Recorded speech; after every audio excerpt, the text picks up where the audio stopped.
Hello and welcome everybody. In this video I would like to share with you how I managed to monetize my tiny little gaming channel. The goal of this video is to share with you my experience that I made along the way and give you an idea and basic understanding how YouTube works in that regard and how this channel is set up.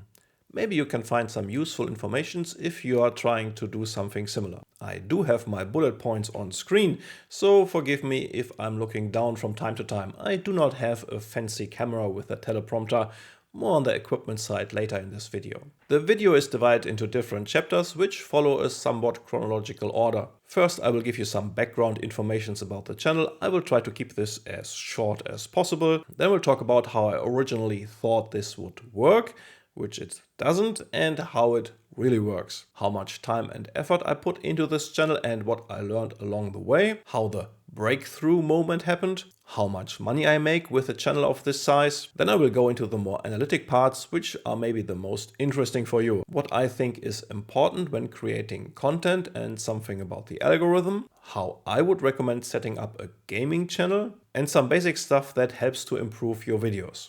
Okay, let's start with some basic background informations. This channel was set up like 2 years ago when the first COVID lockdown happened here in Germany. So I thought, I maybe need a new source of income. YouTube seems easy, and I set up my own channel.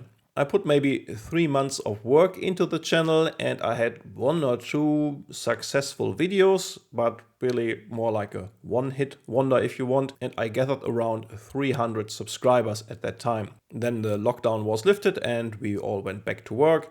And the channel lay really dormant for 2 years until I picked it up on December last year. Number 2, how I originally thought this could work out and how it really works.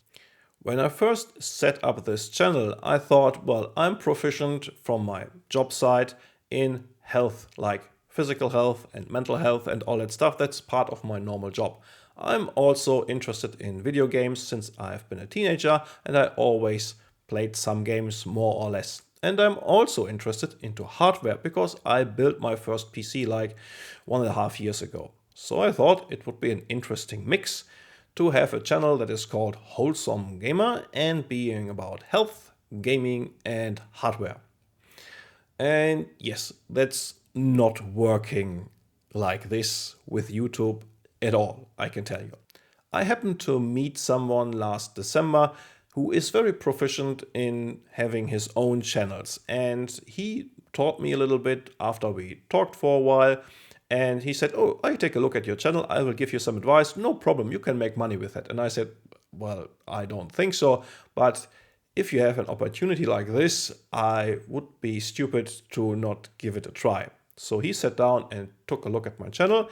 And he said, okay, first of all, do 1 topic. Don't try to cater to 3 topics, because if at some point you are able to apply to the YouTube partner program and having your channel monetized, YouTube wants channels where they exactly know what kind of ads they can place. So if you have 3 different topics that would appeal to 3 different audiences, YouTube doesn't really know what to do with you. So first of all, pick 1 topic and stick to that topic. And so I sorted my channel and deleted or delisted all health related videos. I kept some hardware stuff, but I only really invested from that time on into the gaming side of the channel. Number 3, how much effort did I put into this channel and what did I learn along the way?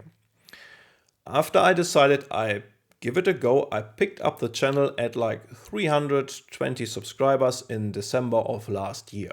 And I decided to put 15 to 20 hours per week into this channel and would be able to do 1 or 2 videos per week. I try to average 2 videos per week and sprinkle in some YouTube shorts along the way. As some big YouTuber once said, your first 100 videos are trash. I hope that's not the case because I'm still below 100 videos, like 85 at the moment. But I do think your first 20 to 30 videos are really not very good. But all of these videos help me try to figure out what I'm really good at and what I should rather avoid. For example, I thought in the beginning it would be nice to make some Let's Play videos, but I'm not the type of guy who is interesting in a Let's Play video. I'm more a methodical and analytic thinker, and I'm not very quirky or funny and talking all the way through a Let's Play video. So I figured out that's simply not my cup of tea and nobody would be interested to see that. On the other hand, I like to do these tutorials and builds and guides, and my most successful videos at that time were exactly these kind of videos. So I made the conscious decision after maybe 2 months to say, okay, I will narrow down my niche even further, and not only have I just a gaming channel, I will have a gaming channel that is focusing on builds, guides and tutorials. So I found my niche during these first 2 or 3 months and figured out what I like to do and what I'm maybe good at and what I'm definitely not touching. Number 4, how the breakthrough moment happened.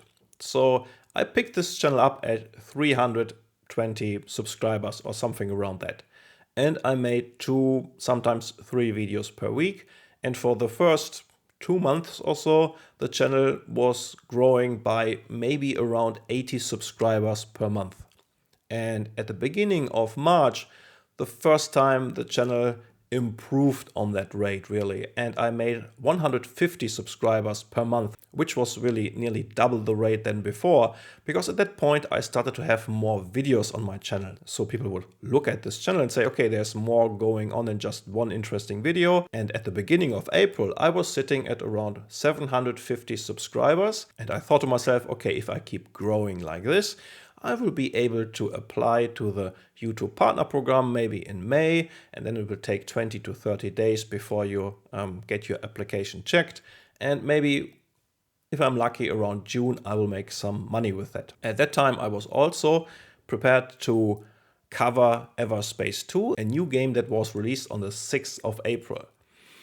And I thought it would be nice to have some videos ready. So for example, I made a crafting guide in advance and I put it on my channel 3 weeks before release. And as you can see on the screen right now, the video didn't really had a lot of traffic going on until the 6th of April. And I had at that time, I think 4 videos about Everspace 2, and all of these videos took off on the 6th of April. And I made a 5th video just 1 day after release, like a beginner's guide. So I was ready for this game and I was gambling a little bit that all of these videos would pick up after the 6th of April. So you could say I put the right amount of effort into the right spot at that time.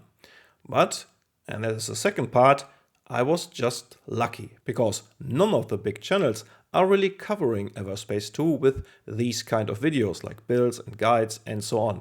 There are some smaller channels that are even smaller than mine, but none of the big space gaming channels that covering Elite Dangerous and stuff like that put effort into doing Everspace 2 videos. So beside the fact that I put the right amount of effort into the right videos, I was also very lucky to not have a lot of competition at that time.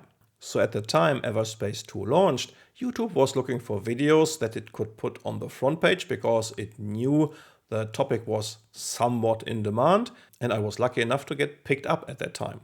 More on that and the algorithm a little later in the video. So at the launch day of the game, I was sitting at around 800 subscribers, and on the 10th, only 4 days after the release, I was hitting 1000 subscribers and I was able to apply to the YouTube Partner Program, which then I thought would take 20 to 30 days before my application was reviewed, because at that point a real person is reviewing your channel and is judging if this channel is worth it for the YouTube Partner Program and if YouTube is able to place ads successfully on your channel. And usually this can take up to 30 days. But on Thursday, the 13th of April, I already received an email and I was granted access to the YouTube Partner Program. So since the 13th of April, this channel is monetized, and from that point on, I am earning money. Which nicely leads me into the 5th point. How much money do I earn with a channel of this size? And this may be the most interesting point of the video most people would watch. So after you have reached 1000 subscribers and 4000 view hours and have successfully applied to the YouTube Partner Program, the subscriber count is really not the metric that earns you money. It is the views. That's purely interesting from that point on. Of course, subscribers are like regulars in a restaurant. So you do want to have a lot of subscribers at the end of the day, because if you're looking for sponsorships and stuff like that later on, you will need a high subscriber count. But for the moment, just talking about the Google Ads revenue, only the views on your videos are interesting. So at that point, Everspace 2 was still in high demand, at least YouTube thought so. And my videos had a lot of views at that time. And at days when I had a high view count, I was gaining around, let's say 10 to, I think the peak was 16 euros per day, which I think is a lot. And this is already dying down because Everspace 2 is not that relevant anymore for YouTube. And my view count is back to a more basic level. And at this basic level, I earn around 5 to maybe 8 euros per day at the moment. So at the end of the day, after around 20 days, I have earned 150, 160 euros so far. So I would estimate that I could make 200 to 300 euros per month at the moment. This is only from Google ad revenue, without any sponsors or anything else. Also, this is before the German taxes. What is very important to know here is it matters a lot where your audience is sitting and what kind of genre your channel is. Because at the end, you are always getting like 55% of all the ads placed on your videos. So if you have an audience that is more in countries where ads are cheaper, like say for example India or Africa, you will have a lower base income as if your audience is sitting in North America or Western Europe. The other thing is that if you have a channel in a different genre like music or health, usually the ads there are a lot cheaper. So the gaming and hardware space has in general the more expensive ads, which is beneficial for you, of course. Another important factor is the length of your videos. So YouTube is able to put 2 ads into your videos if your videos are exceeding 8 minutes or 8:30, depending on who you ask. But at that point, your video will make a lot more revenue than just a video that's 4 or 5 minutes long. I have videos that are like around 6 minutes and have the same view count as a video, say 12 minutes, and the income difference is really huge. But also, I don't want to have bloated videos just for the sake of having longer videos. So you have to decide at some point if you want to do videos more on the point or if you just want to make lengthy videos to gain a lot of money. And if you are planning to do a gaming channel, then be aware that you always have to cover somewhat relevant stuff. So videos are only interesting for specific games for a certain amount of time, usually. Of course, you have some evergreens like maybe World of Warcraft and these MMOs and Warframe, maybe, for example. You have channels that are only covering this specific game. But games like Everspace are much smaller. So after 2 weeks, the traffic for this specific game is already dying down a lot. This also puts you under some mental stress to always produce new videos, especially if your income is depending on this. I'm in the lucky situation. I do it as a hobby on the side and I have a main income, but I imagine it can be very stressful if you're building up a channel and you're depending on this income to always make interesting new videos. There's also, in theory, another feature from YouTube that could earn you some money called super thanks, but from my experience, most people don't even know they exist. And I watch a lot of big channels and I never see comments marked with this super thanks feature. In theory, you could support your content creator of choice in a more direct way. From these super thanks, the creator gets, I think, around 70%, in opposite to the ad revenue where you always get around 50-55%. So if you want to support a specific creator, these super thanks are an interesting way to do that.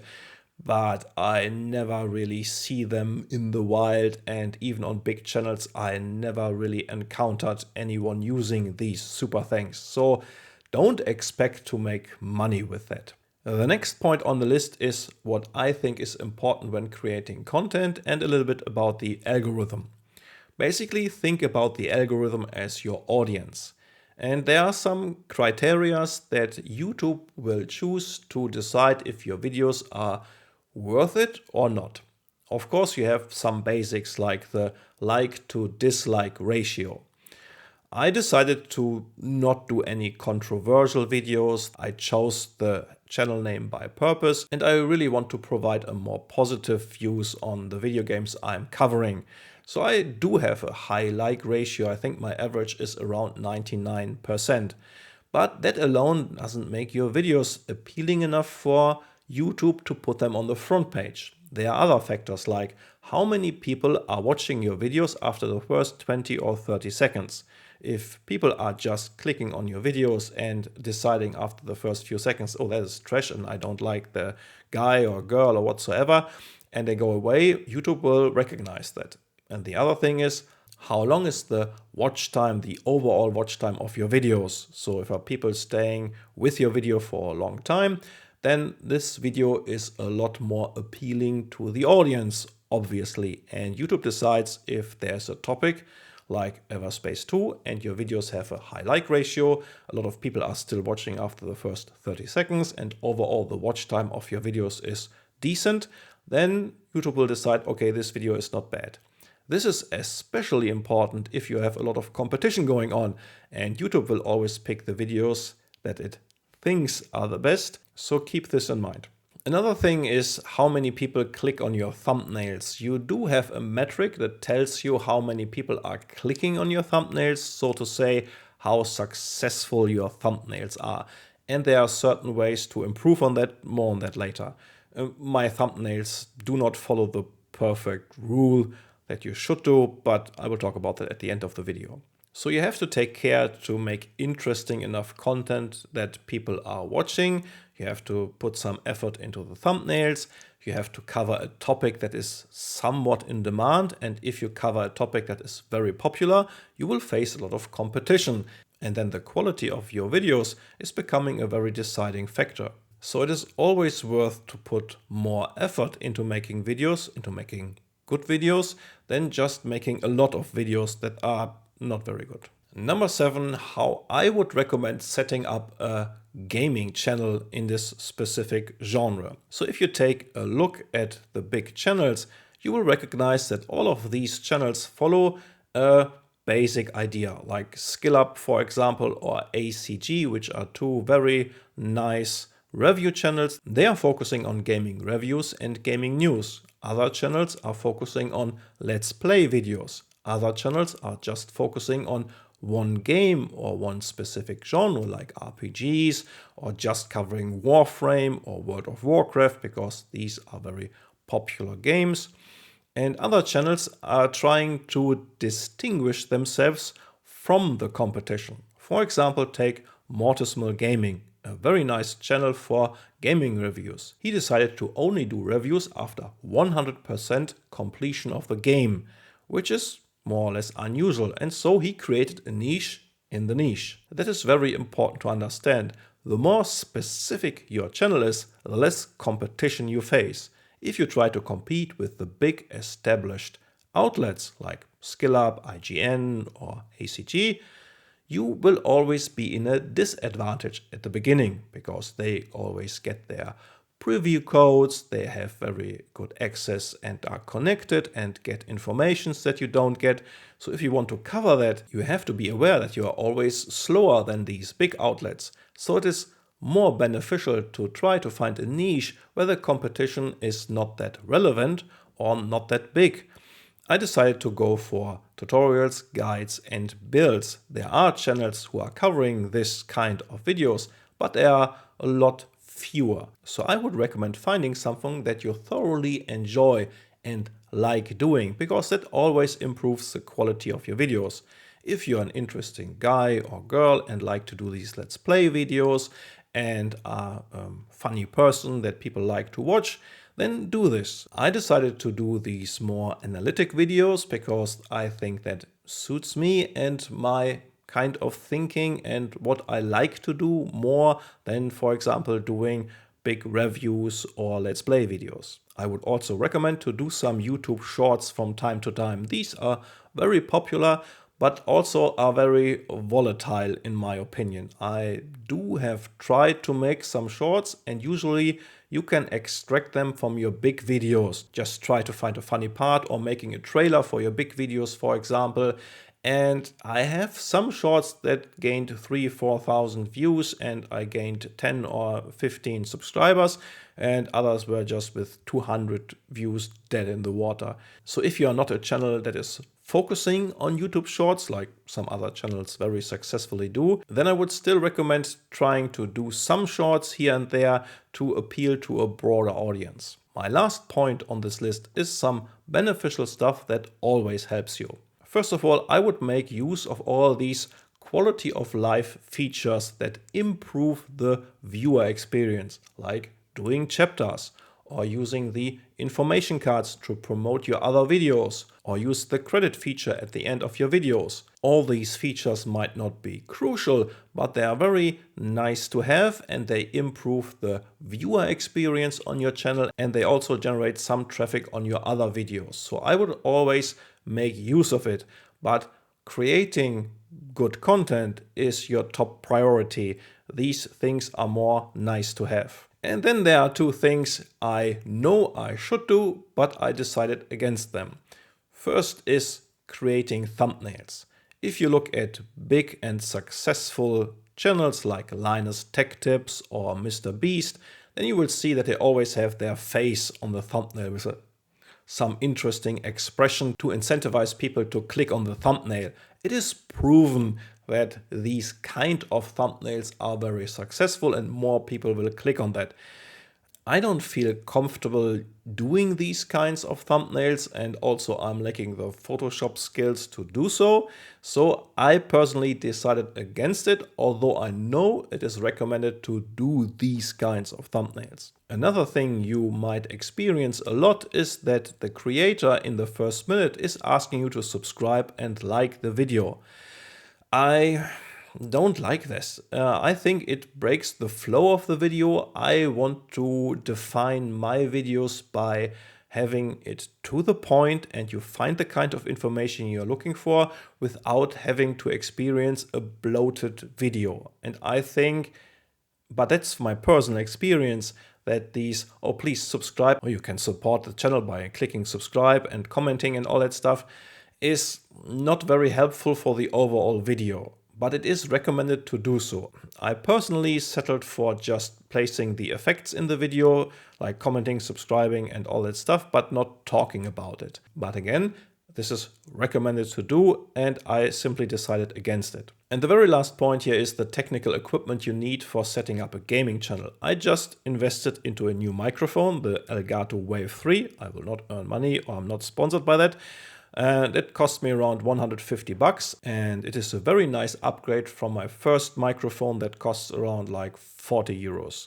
So I think a good audio quality is always nice for people who are watching your video. And right now I'm just using a 50 euro webcam because I do not have any fancy camera equipment, because for the most part I decided to make videos where I just talk from the off and you don't see my stupid face hanging around in the video. So don't worry about fancy equipment in the first place. Just start making your videos with your smartphone or whatever you are comfortable with, and care about the quality of the videos themselves and not so much about the equipment. You can always upgrade later. So these have been some insights on how this channel was created and what I had in mind and how it really turned out. I hope this was some kind of helpful information if you are planning to do your own gaming channel and how YouTube maybe works, and help you understand what you are facing. If you want to see more tutorials on this topic, like how to make videos and what kind of software I use, just let me know in the comments. I will maybe make a follow-up video when I hit the next milestone, like 5,000 or 10,000 subscribers, if I will ever hit them, and talk about my experiences getting there at that point. I hope you enjoyed this video, and thank you very much for watching. Take good care of yourself and have a great time.